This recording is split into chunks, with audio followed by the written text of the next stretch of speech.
tous, aujourd'hui on se retrouve pour une nouvelle vidéo où je vais vous parler de la rentrée littéraire de septembre. Normalement cette vidéo devrait être à peu près postée en temps et en heure vu que je commence à la filmer avant début septembre. Bravo! Il y a énormément de sorties en cette rentrée littéraire, j'en ai sélectionné pas moins de 28. J'espère que vous êtes prêts. Prenez-vous une petite boisson parce qu'on va en avoir pour un petit moment. Comme d'habitude, si jamais je n'ai pas certaines informations lors du moment où je tourne, je vous mettrai le complément en sous-titres ou peut-être en barre d'informations. Voilà. Alors on commence avec les sorties du 5 septembre, parce qu'il n'y en a pas avant. Donc vous allez voir, il y a vraiment un peu de tout, hein, parce que c'est à peu près représentatif de ce que je lis vraiment. C'est-à-dire que oui, j'ai...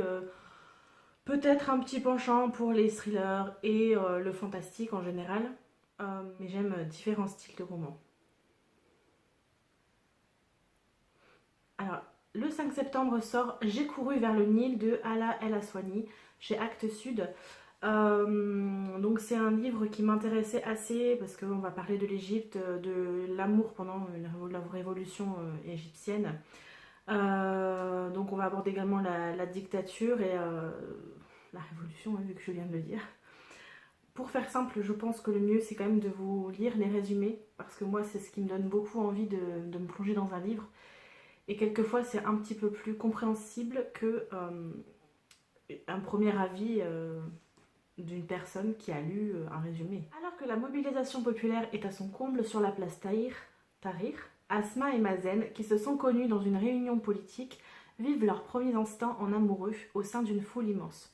Il y a là Khaled et Dania, étudiants en médecine, occupés à soigner les blessés de la manifestation. Lui est le fils d'un simple chauffeur. Elle est la fille du général Alwani, chef de la sécurité d'État qui a des yeux partout, notamment sur eux. Il y a là Ashraf, grand bourgeois copte, acteur cantonné au second rôle, dont l'amertume n'est dissipée que par ses moments de passion avec Akram, sa domestique.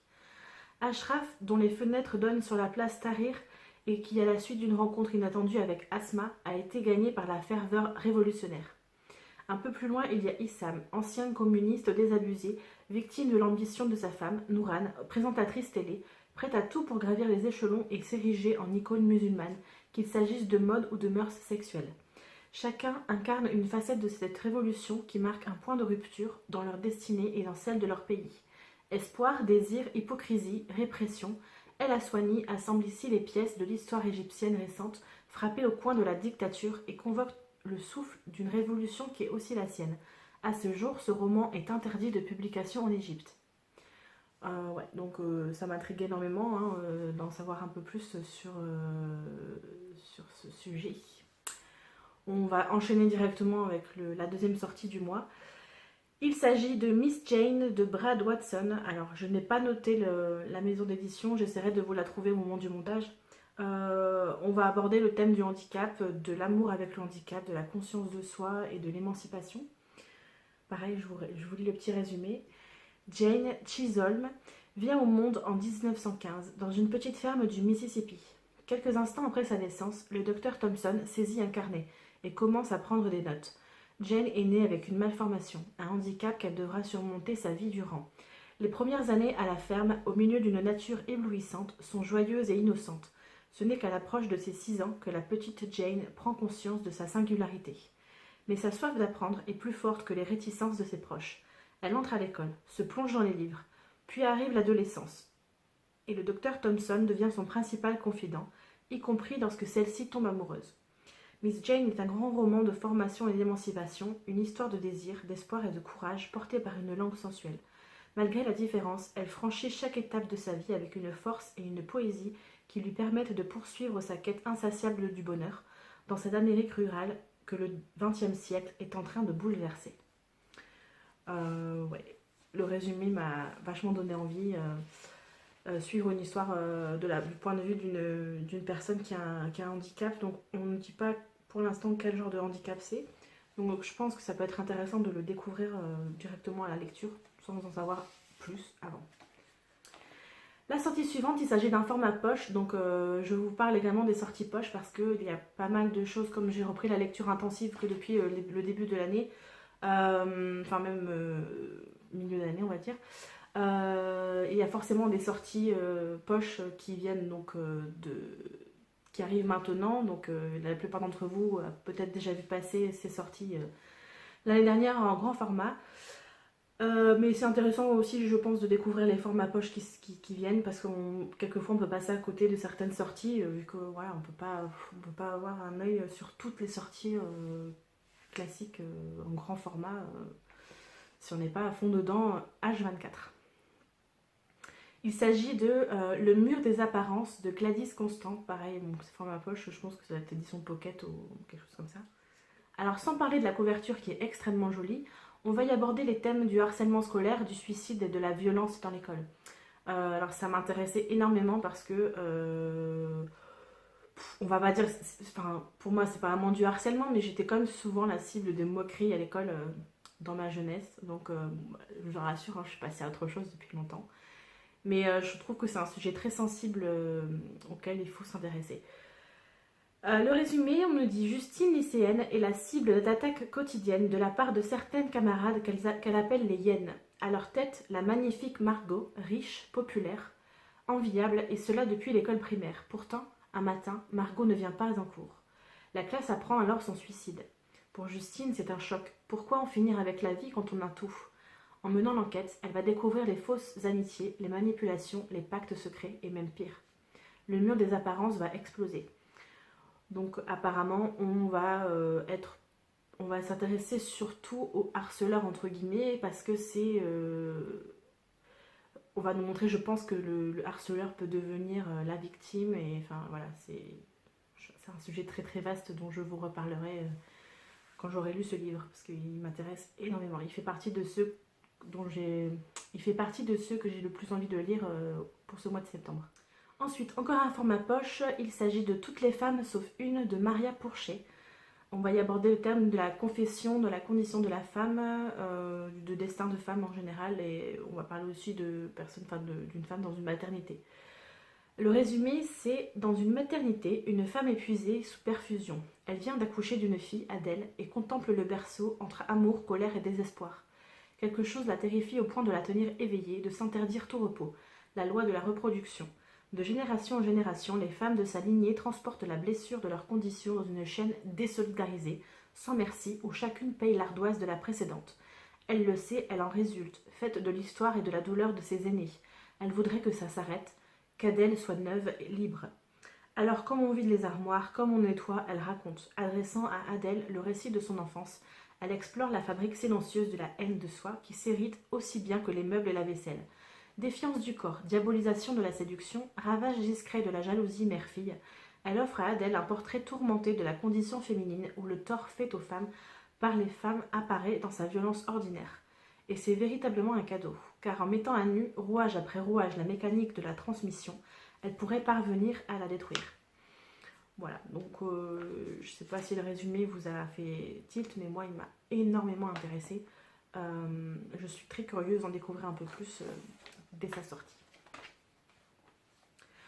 On enchaîne encore avec un poche. Je crois que c'est édition Harlequin avec un tout petit prix, je crois, on doit être à 4,90 ou quelque chose comme ça.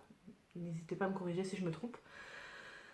Donc forcément je ne l'avais jamais vu sortir avant étant donné que je me suis remise à la lecture depuis pas très longtemps. Donc les thèmes abordés sont l'humour, la romance, évidemment vu que c'est Harlequin, dans un milieu médical. On va parler aussi des personnes, enfin de véganes et de différences des points de vue. Je vais y arriver. Le petit résumé, c'est tous les opposent, mais ils ne pourront bientôt plus se passer l'un de l'autre. Pour rester en bonne santé, Mélissa ne jure que par les remèdes naturels, le yoga et un régime végétarien. Alors quand sa meilleure amie lui dégote un poste de secrétaire dans un cabinet médical, on ne peut pas dire qu'elle soit enchantée, même si elle ne peut s'offrir le luxe de refuser. D'autant qu'elle connaît l'un des jeunes médecins du cabinet, Benjamin, et que leur première rencontre a été aussi catastrophique qu'explosive. Mais si le destin a choisi de remettre Benjamin sur la route, c'est sûrement pour une bonne raison. Il y a une playlist également au début du livre, donc ça peut être peut-être intéressant de lire ce livre en écoutant la playlist, je pense. Voilà, n'hésitez pas à me dire hein, si vous allez le faire.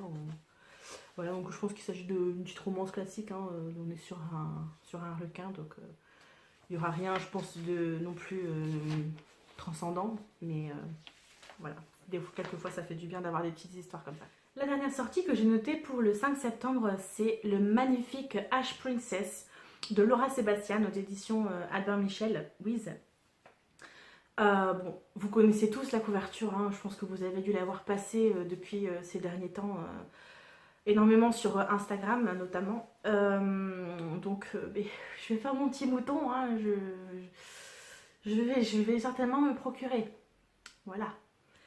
Bon, même si on va parler quand même, ça va être quand même pas mal centré New Fantasy, Young Adult, l'histoire elle m'intéressait assez, donc j'aime bien de temps en temps lire des petites lectures comme ça, enfin des petites lectures. Apparemment le livre est quand même un bon petit pavé quoi. Alors le résumé, c'est Théodosia avait 6 ans quand son pays a été attaqué et quand sa mère, la reine du feu, a été assassinée sous ses yeux. 10 ans ont passé, 10 ans à vivre sous le joug du Kaiser, ses tortures incessantes, son régime de terreur.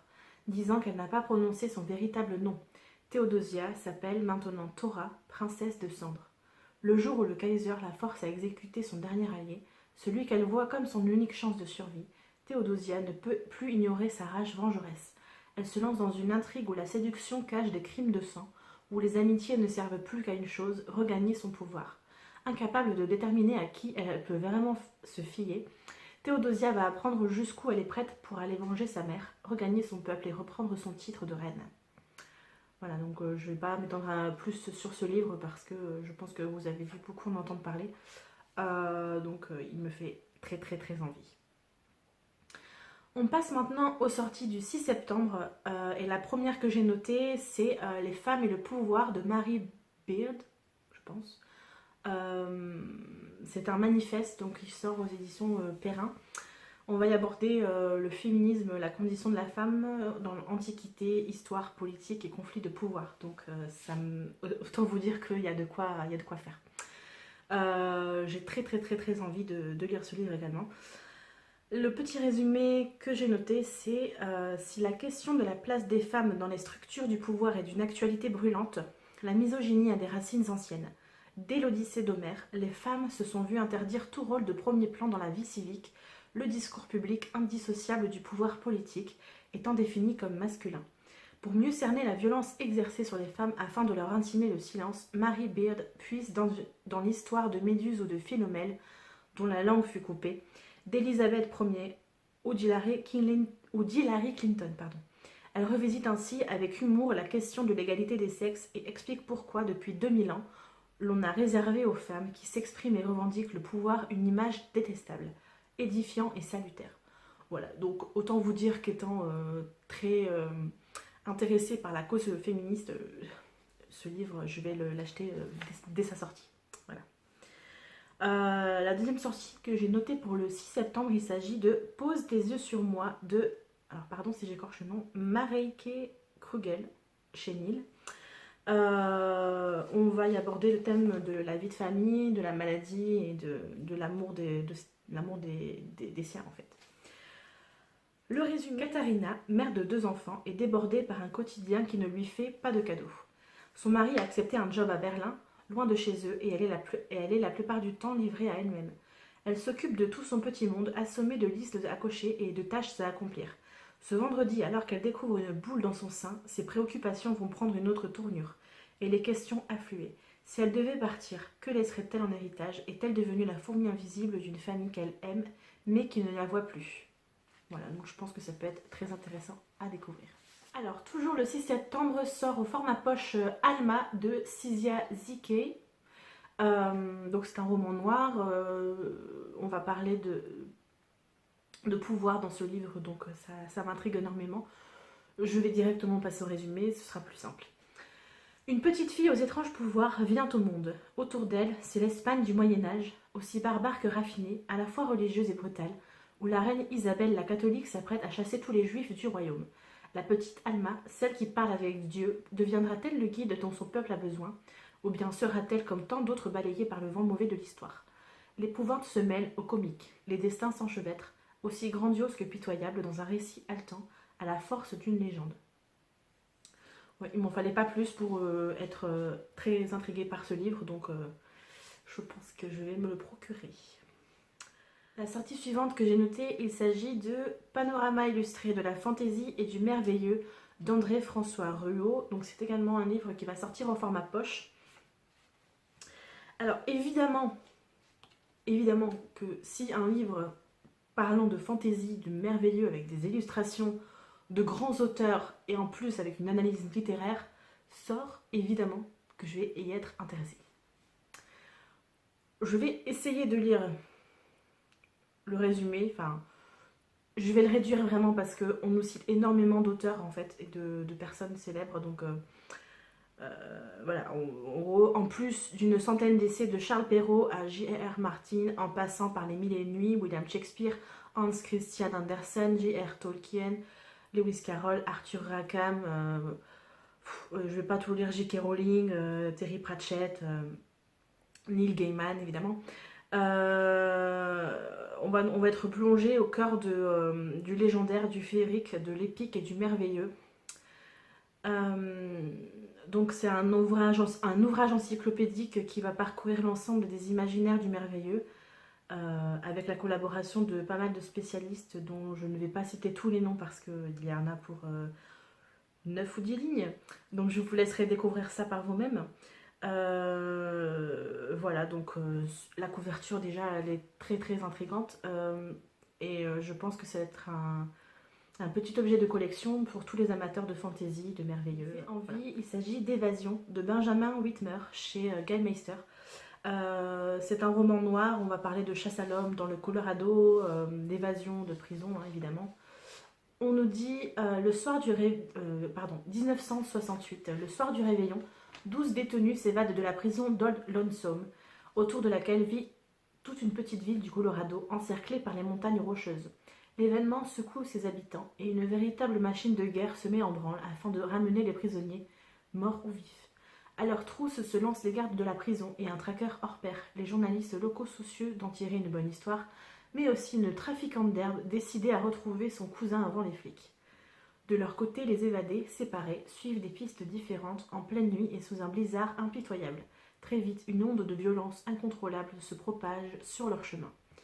Ça m'intriguait énormément. Voilà. J'ai aussi très hâte de lire. Il s'agit de Grand Paradiso de Françoise Bourdin chez Belfond. Donc il n'y a pas de gros résumé, juste la couverture elle est très très jolie et je pense qu'elle va peut-être bien résumer ce qu'on va y trouver à l'intérieur. Parce qu'on nous dit les rêves les plus fous s'accomplissent dans les vies sans réserve. Découvrez le roman d'un homme qui rêvait de distraire les tigres. Voilà. Donc je pense qu'on va parler d'accomplissement de rêves et de tigres. Voilà, je ne sais pas si ça va beaucoup vous aider, mais comme je vous dis, hein, souvent, quelquefois, il suffit d'une petite ligne ou d'une couverture pour nous intriguer fortement quant à l'achat d'un livre. On passe ensuite enfin à un thriller. Le titre qui m'intéresse, c'est Faux amis de Linwood Barclay chez Belfond, édition noire, bien sûr. Le résumé, c'est Promise Falls. Donc ça me fait penser un petit peu, c'est un peu bête, hein, mais ça me fait penser à une ville du jeu des Sims. Je sais pas pourquoi, bon, bref, on s'en fout.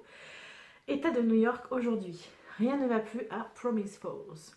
Alors qu'il jouait son dernier film, l'écran du drive-in s'est effondré sur les spectateurs dans une terrifiante explosion. Bilan 4 morts. Attentat, acte malveillant, l'inspecteur Barry Duckworth enquête. Et un détail le chiffonne, l'heure de l'explosion, 23h23. Un indice qui rappelle étrangement d'autres crimes sur lesquels l'inspecteur enquête toujours. De son côté, le détective privé Cole Weaver travaille sur une sombre affaire. Lucy Brighton, la fille d'Adam Chalmers, ponte locale décédée au drive-in, vient de repérer une effraction au domicile de son père. Le vol en question, des DVD de films érotiques homemade que la victime réalisait avec ses multiples partenaires. Alors que la maison de Chalmers commence à livrer les scandales et mensonges du gratin local, un nouveau meurtre vient semer la panique en ville. Sur ce coup-ci, le flic Duckworth et le privé Weaver vont devoir se serrer les coudes pour tenter de démêler un écheveau qui ressemble de plus en plus à un sac de nœuds. Sans compter que le fétichiste de numéro 23 n'a pas dit son dernier mot et qu'une nouvelle agression a encore eu lieu dans la grande roue, assurément. Les ennuis n'ont pas fini de pleuvoir sur Promise Falls.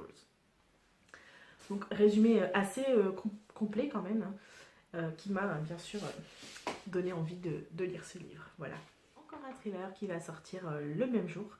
Il s'agit d'Irrespirable d'Olivia Kiernan chez Hugo Thriller. Donc j'espère qu'il n'y aura pas trop de problèmes de faute. Concernant le résumé, on nous dit Irréversible Dublin. Le docteur Eleanor Costello, scientifique respectée, est retrouvée morte chez elle. Suicide?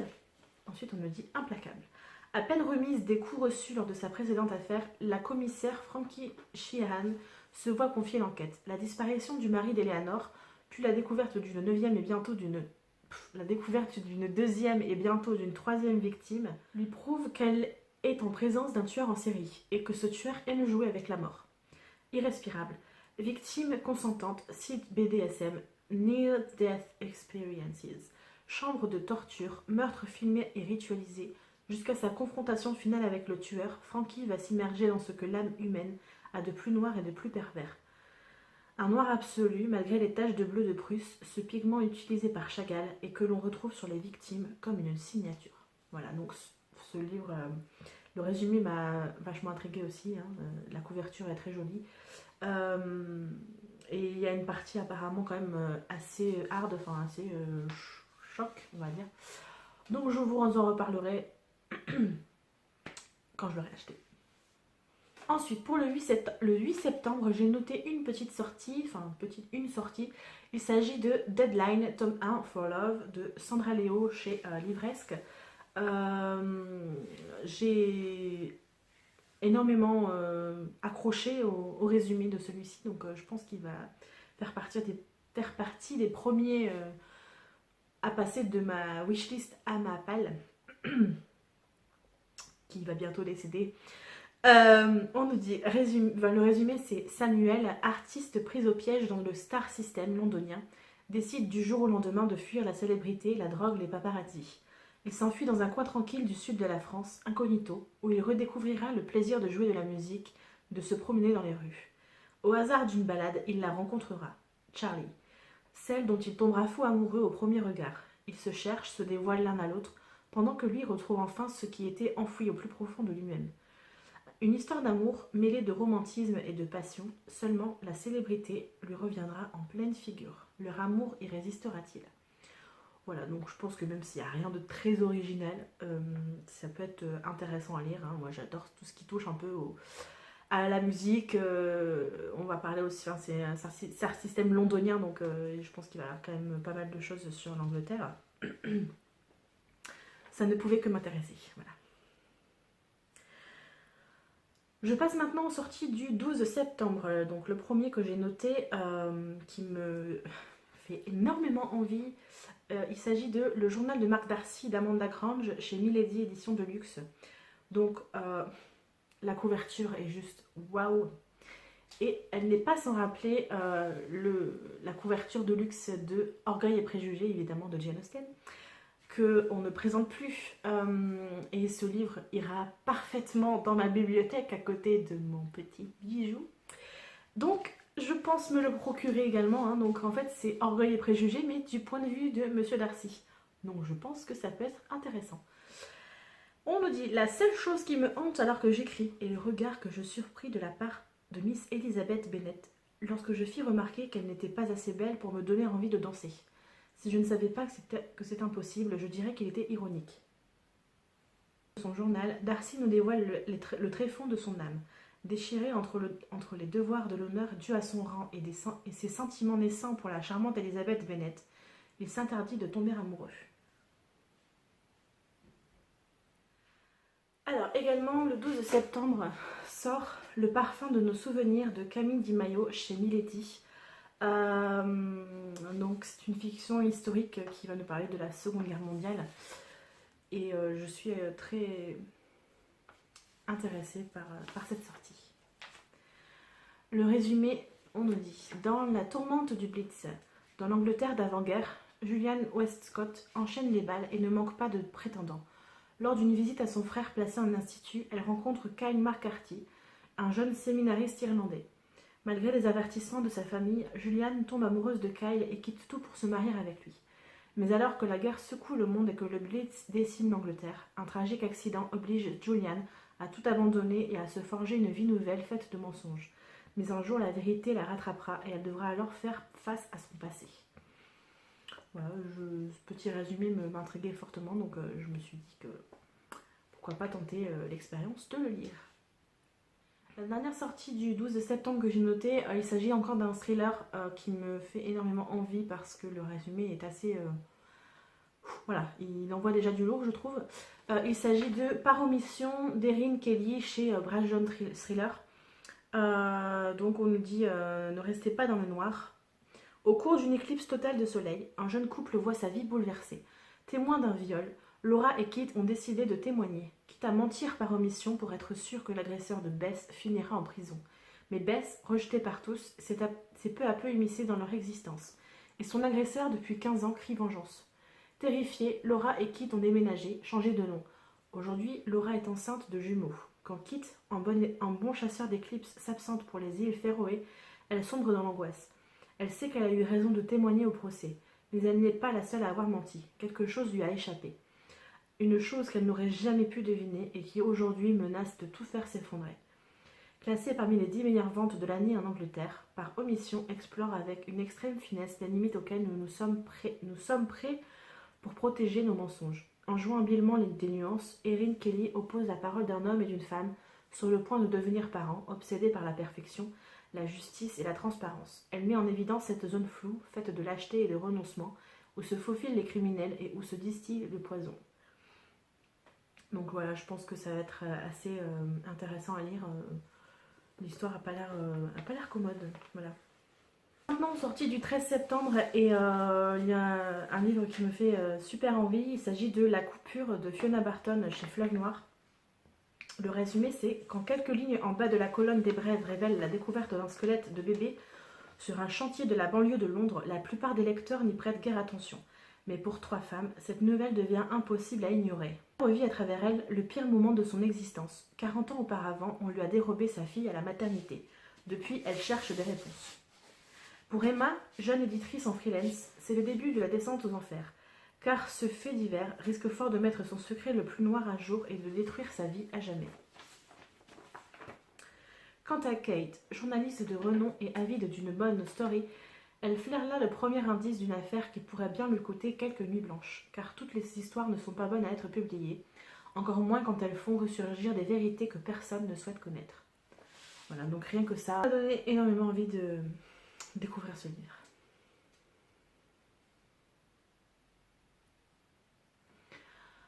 Ensuite, la sortie que j'ai notée et dont je trouve la couverture juste sublime, pour moi une des plus belles couvertures de ce mois de septembre. Il s'agit de Le cœur perdu des automates de Daniel H. Wilson chez Outre-Fleuve.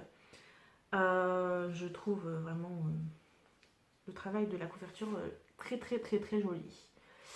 On nous dit Moscou en 1709. Un automate reprend vie dans un atelier aux côtés d'une poupée à la mécanique tout aussi précise et complexe que la sienne, sa sœur.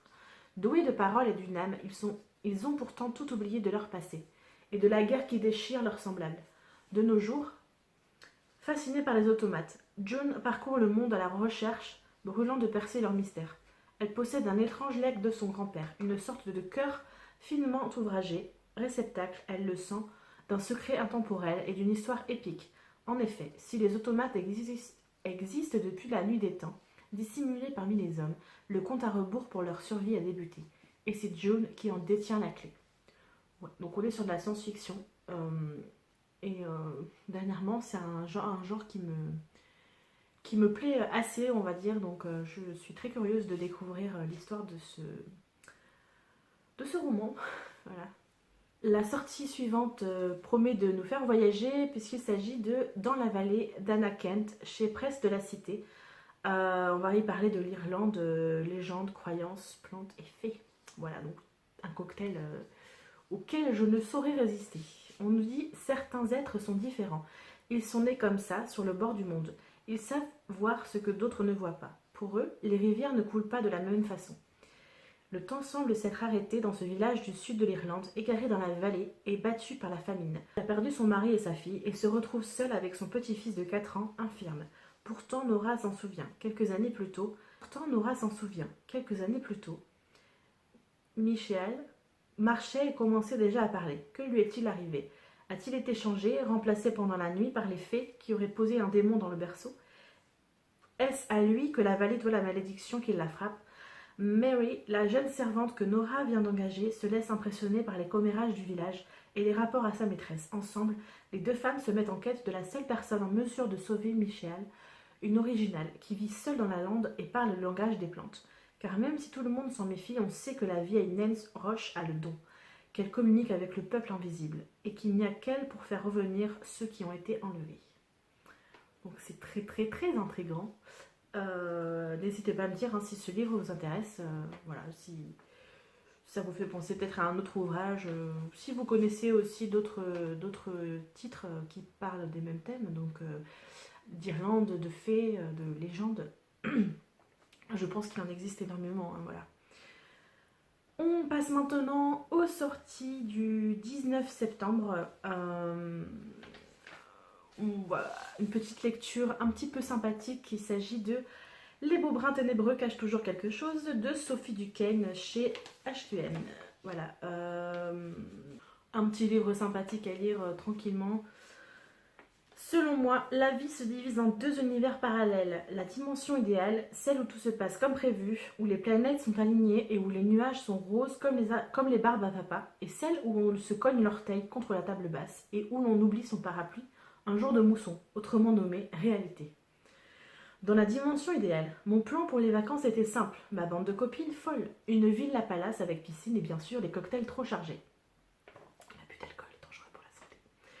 Mais dans la réalité, ma petite sœur et sa poisse légendaire se sont incrustées au dernier moment. Les fameux cocktails m'ont envoyé à la case gueule de bois monumentale dès le premier jour. Et un cheval a atterri dans notre jardin. Détail surprenant, son propriétaire n'est autre que le beau brin du ranch d'à côté, qui a dit que les mondes parallèles ne se croisaient jamais. Voilà, donc je pense que ça va être une petite lecture rapide. Je pense qu'il peut y avoir quand même pas mal de... pas des clichés, mais des choses qu'on retrouve dans des comédies romantiques assez souvent. Mais voilà, des lectures faciles comme ça fait du bien, quelquefois. Un livre qui me fait aussi énormément envie, tout comme Ash Princess, vu que c'est un petit peu dans le monde, enfin dans le style d'histoire que j'aime énormément. Il s'agit de Le dernier magicien de Lisa Maxwell chez Castlemore. La couverture est sublime et je pense que l'histoire va être très très très intéressante. On nous dit aujourd'hui New York, la magie est presque éteinte. Les seules personnes qui ont une affinité pour la magie, les Magéus, vivent dans l'ombre, cachant qui elles sont. Toute Magéus qui entre dans Manhattan est piégée par le Brink, une barrière d'énergie sombre qui les limite à l'île. Traverser, c'est perdre leur pouvoir et souvent leur vie. Esta est une voleuse talentueuse et elle a été élevée pour voler des artefacts magiques de l'ordre sinistre qui a créé le Brink. Avec sa capacité innée à manipuler le temps, Esta peut voler dans le passé la collecte de ces artefacts avant que l'ordre réalise même qu'elle est là. Et toute la formation de Esta n'a qu'un but, se rendre en 1902 pour voler un livre ancien contenant les secrets de l'ordre et le Brink avant que le magicien ne puisse le détruire et condamner les Magéus à un avenir désespéré. Mais le vieux New York est un monde dangereux, gouverné par des bandes impitoyables et des sociétés secrètes. Un monde où l'air brise avec la magie. Rien n'est comme il semble, y compris le magicien lui-même. Et pour qu'Esta puisse sauver son avenir, elle devra peut-être trahir tout le monde dans le passé. Que dire de plus? Je pense que ce résumé met l'eau à la bouche, hein, clairement. Voilà, donc je pense que lui va aussi très vite passer dans ma pile à lire. J'ai hâte. Une autre sortie qui m'intéresse, qui va très très bien avec le thème de Pumpkin Autumn Challenge. On va parler de sorcière, hein, donc Sorcière malgré elle, tome 1, l'héritière des Raven, de Méropé Malo chez Castlemore Poche. Young Adult Fantastique, sorcière, mystère, aventure, cocktail gagnant. Pour Asia, une nouvelle vie commence. Asia, 19 ans et un bac en poche, rentre chez elle après des années en pension. Mais il n'y a personne pour l'attendre et elle apprend que toute sa famille est morte. La voilà seule au monde. La jeune fille découvre alors qu'elle est l'héritière d'une lignée de sorcières. Elle doit apprendre à manier ses nouveaux pouvoirs avec pour unique professeur un vieux grimoire puisque sa mère n'est plus là. Assia n'est pas du genre à se laisser abattre. Elle surmontera toutes les épreuves et éclaircira les circonstances qui ont mené à la mort des siens. Parole de sorcière. Voilà, donc la couverture est aussi très belle, évidemment.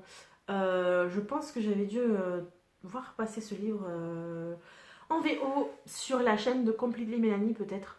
Ah, moi je dis des bêtises, mais c'est très probable.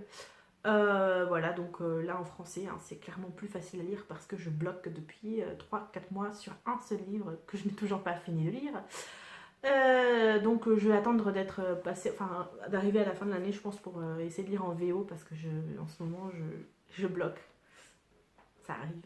Sorti pour le 20 septembre, il s'agit de Les chemins de la promesse de Mireille Pluchart chez Presse de la Cité. Ça m'a intrigué énormément aussi, puisque le résumé nous dit: née d'une fille mère rejetée par tous, Blanche a malgré tout eu de la chance dans son malheur. Le prêtre qui les a recueillis lui a appris à lire et à écrire, un bien précieux et rare pour une jeune fille pauvre. Ce savoir, Blanche entend bien le transmettre à ses enfants, Aubin et Adélie, quitte à le faire en cachette de son mari, Lazare, paysan rustre et avare qui ne voit pas d'utilité à l'éducation. Leur vie de dur labeur s'écoule au rythme des saisons et des allers-retours à la rivière pour transporter l'eau. Ça m'intriguait assez d'en connaître un peu plus. On passe maintenant aux 2 sorties que j'ai notées pour le 26 septembre. Donc le premier, je n'ai pas du tout de résumé, alors si vous en avez un, ou peut-être que j'en aurais trouvé un d'ici à ce que je poste la vidéo, et j'essaierai de vous la mettre en barre d'informations. Il s'agit de La boîte de Pandore de Bernard Werber chez Albin Michel. Apparemment, on parlait peut-être de secret, hein, vu que la boîte de Pandore, voilà, vous connaissez tous l'histoire de la boîte de Pandore. C'est encore plus intriguant parce qu'il n'y a pas de résumé, donc je pense que même s'il y en a un qui sort, je ne vais pas le lire. Pourquoi pas essayer de flasher sur quelque chose sans en savoir du tout le contenu. Voilà. La seconde sortie que j'ai notée, bon, oui, il faut que je me procure d'abord le premier, hein, mais on ne peut pas tout acheter. Il s'agit de Les étoiles de Nushead, tome 2, Rivalité de Sophie Jomain, mais ce sont les éditions illustrées, parce qu'ils sont déjà tous sortis depuis assez longtemps. J'adore l'édition, elle me plaît énormément, c'est clairement pour avoir l'objet livre, hein, parce que je pourrais me le procurer en format poche, hein, comme tout le monde, mais je trouve la couverture magnifique, hein, qui fait suite à la seconde, dans le même style, sauf qu'elle n'est pas de la même couleur. Je vais quand même... Non, je vais pas vous lire le résumé parce que pour ceux qui, comme moi, n'auraient pas encore lu le premier, qui ne voudraient pas en savoir trop, je ne vais pas lire. C'est juste loup-garou, fantastique, romance. Voilà, je pense que ça représente un petit peu voilà, ce qu'on peut découvrir à l'intérieur. Donc je pense me procurer le premier dans pas très très longtemps. Et peut-être que le 2 fera partie de mes cadeaux de Noël, pourquoi pas. Oui, je le vois déjà quelques mois à l'avance, mais on est bien obligé de faire une petite... Enfin, obligé, non, on est bien... si presque obligé de mettre des livres sur sa liste de Noël, parce qu'on ne peut pas tous se les procurer dès leur sortie. Voilà. On passe maintenant à la dernière sortie du mois de septembre qui m'intéressait, et c'est une sortie qui aura lieu le 29 septembre. Donc c'est un livre, je vous dis tout de suite, hein, c'est pas un livre joyeux, hein, c'est même un livre qui peut être très très poignant. Il s'agit de Toi qui m'as violée d'Elsa Lenoir-Cordel, qui sort chez Évidence Éditions. Donc évidemment ça parle de viol, c'est une autobiographie, donc je pense que ça peut être un petit peu dur à lire, mais bon voilà. Sur les 4 petites lignes de résumé, on nous dit: le planeur me hantait, il m'a appris à adorer son double jeu, à l'attendre sous toutes ses personnalités. J'étais envoûtée, fascinée par cette intelligence que je n'aurais su décrire convenablement. L'ange et le démon se mélangeaient à la perfection. Confession d'une jeune femme violée et traquée. Récit autobiographique. Voilà, je pense qu'il n'y a pas besoin d'en dire plus. Et que c'est un livre dans lequel il faut se plonger directement. Voilà, j'ai terminé pour les sorties du mois de septembre et donc pour cette rentrée littéraire. Peut-être qu'il y aura d'autres sorties d'ici là annoncées. Mais maintenant, voilà, c'est celle que j'ai notée, c'est déjà pas mal. Si vous êtes intéressé par un de ces titres, n'hésitez pas à me dire en commentaire. Et après, si vous voyez la vidéo, bien sûr, après elle est sortie et que vous en avez lu, n'hésitez pas toujours à me dire ce que vous en avez pensé sans trop en dévoiler. Ça peut être intéressant aussi d'avoir le point de vue d'autres personnes. À l'heure où je vous parle, je ne sais pas encore si ma prochaine vidéo sera un point lecture, enfin, il serait peut-être temps. À chaque fois je dis ce sera la prochaine vidéo, mais j'ai un petit peu de mal parce que mon rythme de lecture n'a pas encore repris son fluide naturel, donc c'est un peu compliqué. Sinon ce sera certainement une vidéo sur ma pile à lire du mois de septembre ou sur le Pumpkin Autumn Challenge que je vais essayer de faire cette année. Parce que je l'ai vu pas mal passer sur différentes chaînes, dont sur la chaîne de Sabrina, toujours. Et ça m'a donné envie d'essayer et de participer à un challenge. Pourquoi pas, hein, on va essayer. Sachant qu'en plus, il y a pas mal de thèmes qui regroupent un peu ce que j'aime, c'est-à-dire la magie.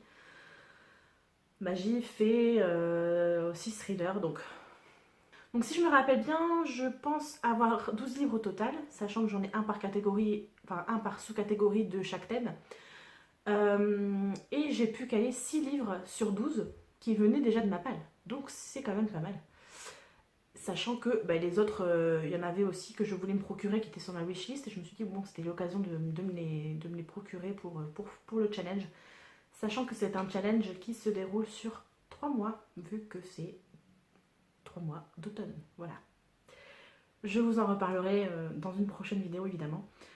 D'ici là, bon courage à tous ceux qui reprennent le travail. Pour moi, ça va être plutôt l'inverse. On va passer maintenant à un rythme un peu plus léger. J'espère avoir le temps et l'occasion de pouvoir filmer un peu plus. J'aimerais passer à 2 vidéos par semaine pour le mois de septembre, dans la mesure du possible, évidemment. Et comme ça, je pourrais inclure un peu plus de points vidéo, d'update sur mes lectures. Voilà, parce que là, pour l'instant, je fais que vous présenter des livres. Et je parle pas beaucoup de mes lectures, en fait. Donc, c'est un peu... c'est pas très, très intéressant. Je vais essayer quand même de faire ça, un bilan de mes lectures du mois d'août pour vous la poster dans courant septembre. Et ensuite, voilà, reprendre un rythme vraiment plus carré, on va dire. J'espère que cette vidéo vous aura plu et vous aura donné envie de vous intéresser à quelques-uns de ces titres. N'hésitez pas à liker, hein, ça me fera toujours plaisir et m'encouragera pour la suite. Et si tu m'as apprécié moi, ça se peut, n'hésite pas à t'abonner, c'est gratuit. Je vais faire court, je vais vous dire à très bientôt pour une prochaine vidéo. Et comme dirait Tatiana Silva, c'est ça qu'elle s'appelle? Prenez grand soin de vous. Oui, on comprend jamais ce qu'elle dit à la fin. Mais les références de merde, j'en ai marre. Je me fatigue toute seule en fait. Allez, ciao ciao.